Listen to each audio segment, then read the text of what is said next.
My name is Courtney and I'm the State 4-H Events Coordinator. Today I'm going to show you how to milk a dairy goat.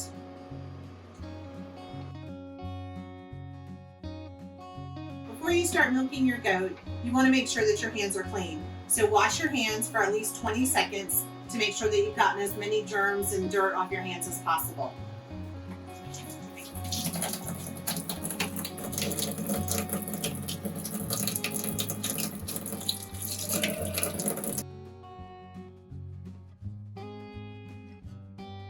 When you start to milk a dairy goat, the first thing you want to do is to give them some treats on the milk stand.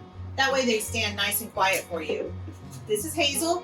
She loves her sweet feed and animal crackers.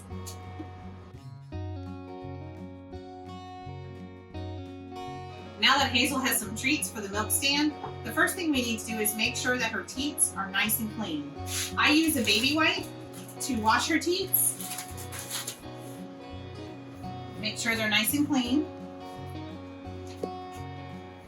And then, before we start to do the milking, we want to strip her teats just a little bit to make sure that there's no dirt or anything going on inside.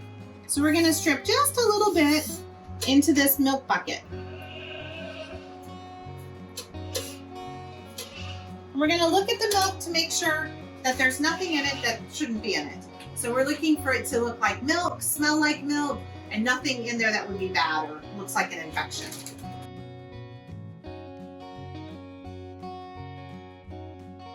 Now that Hazel's teats are nice and clean and we know that the milk is good, we're going to start milking.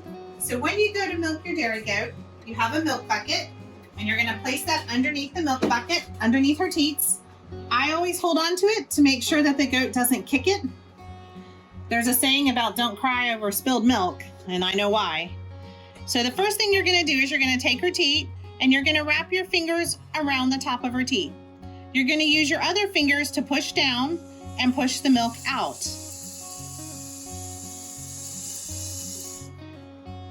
You squeeze and you push. What you're doing is there's a milk vein that runs down through her teat. So when you squeeze there, not hard, just a light pressure, just enough to close it off, and then you push. And that helps the milk to not go back up into her udder.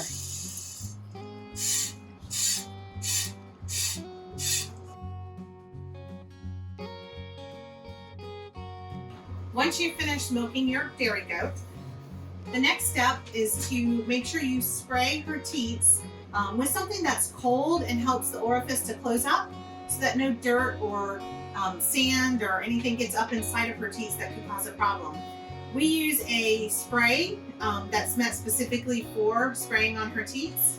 And so we just take it and we spray her off to make sure they're nice and clean and that coldness of the teat spray will close up those teats. Then she's ready to be released out into the field until the next milk time.